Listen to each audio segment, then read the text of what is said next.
News here on Democracy Now!, democracynow.org, The War and Peace Report. I'm Amy Goodman with Juan Gonzalez. Well, NBC is facing questions over its decision to pull its veteran news correspondent out of Gaza. Ayman Mohyeldin personally witnessed the Israeli military's killing of 4 Palestinian boys on a Gaza beach Wednesday. Mohyeldin was kicking a soccer ball around with the boys just minutes before they died. He's a veteran reporter who has placed the Gaza conflict in the context of the Israeli occupation, sparking criticism from some supporters of the Israeli offensive. Glenn Greenwald of The Intercept has revealed the decision to pull Mohyeldin from Gaza and remove him from reporting on the situation that came from NBC executive David Verdi.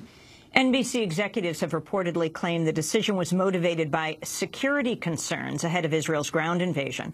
But late Wednesday, NBC sent correspondent Richard Engel to Gaza. During the 2008-2009 war on Gaza, Ayman Mohyeldin, who then worked for Al Jazeera, was one of the only foreign journalists reporting from Gaza. NBC News did not respond to Democracy Now!'s repeated requests for comment on its decision. For more, we're joined by Glenn Greenwald, the Pulitzer Prize-winning journalist. His piece for The Intercept at First Look Media is NBC News pulls veteran reporter from Gaza after witnessing Israeli attack on children. We are also with Democracy Now! Correspondent Sharif Abdel-Quddus, who knows Ayman well. Sharif is in Gaza City. Glenn, talk about what you found out yesterday.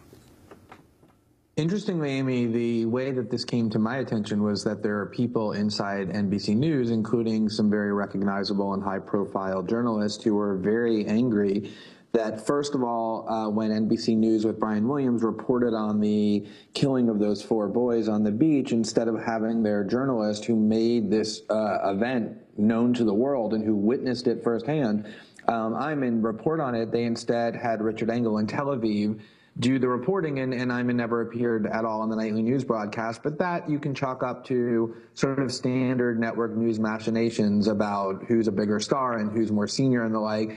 But what was really stunning was later that day, after what arguably was his biggest or one of his biggest events in his journalism career, where he really made a huge impact on having the world understand what's happening in Gaza, they not only blocked him from appearing on the air to talk about it on NBC News, but then they told him to leave Gaza immediately. And when I interviewed NBC executives and the like, none of whom would talk to me on the record, but who talked to me on background and the like, they claimed that the reason they told him to leave was because they had security concerns, not specific to him, but just general ones, about whether journalists could be safe with the imminent Israeli ground invasion. And yet, as you just said, later that day, they sent into Gaza not only Richard Engel, but also a producer who works for NBC, who had never been to Gaza, who doesn't speak Arabic, who doesn't know the area at all, in contrast to Ayman, who's been there for many years, who speaks fluent Arabic, and who's a very experienced war reporter. And so it raises very serious questions about what the real reason is that they told him over his objections that he had to leave.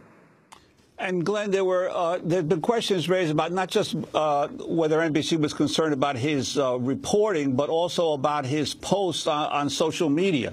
Could you talk about that as well?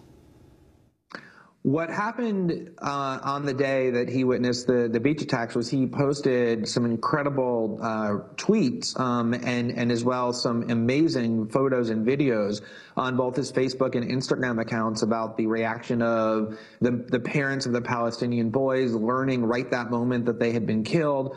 Very, very powerful stuff. And he had also tweeted a couple of what I guess in the network news business is viewed as some unusually pointed tweets about the position of the U.S. government. Namely, the State Department spokeswoman was asked about this killing, and she essentially absolved Israel and blamed Hamas, what the U.S. government always does, even in the most egregious cases of Israeli war crimes.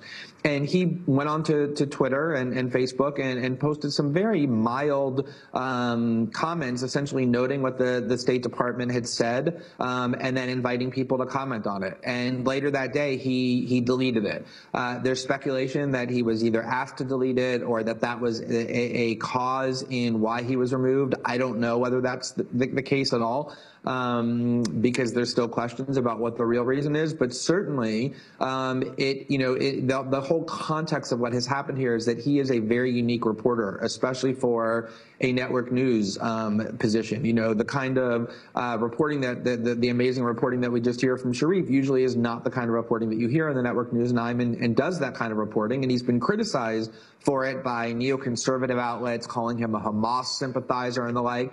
And so for NBC to remove him at exactly the moment where he brought the humanity of this war and the humanity of Gazans to the world, at the same time that he posted some tweets that in network newsland would be considered controversial because it questions the U.S. government and the Israeli position, at the very least looks awful. And I think for NBC News' credibility demands that they provide some answers about what really happened here. Sharif Abdel-Quddus, I know that you're going to have to leave that area, and I want to ask you about the reporting overall of Ayman Mouldine, who is very well known around the world for his reporting. Among the tweets he put out, Mutaz Bakr, one of the boys who survived Israeli shelling, was shaking with a broken arm,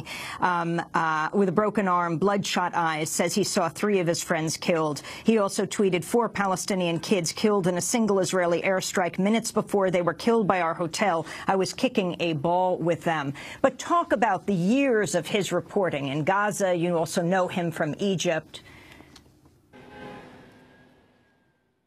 Well, yeah, I mean, I'm honored to count Ayman as a close friend. He's truly an incredible reporter. And when we're talking about Gaza, literally, I don't think that there is a better reporter in the world who understands Gaza, an international correspondent, that is, who understands Gaza, who has covered Gaza as much. There literally isn't another reporter, international reporter, who's covered all 3 Israeli assaults on Gaza, the 2008-2009 assault, the 2012 assault, and the assault that we're undergoing now. He's connected here. He understands the place. He understands the area. He's always the first guy at the story. And we saw his incredible reporting in these past few days.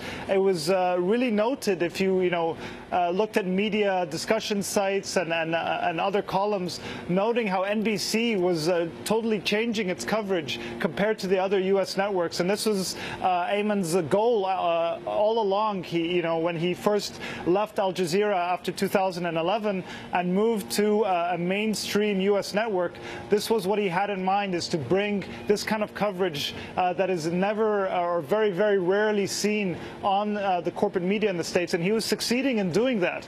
And we don't know the reasons why he was taken out of Gaza. You're taking one of the most experienced reporter in Gaza out of Gaza, citing security reasons is just not very credible.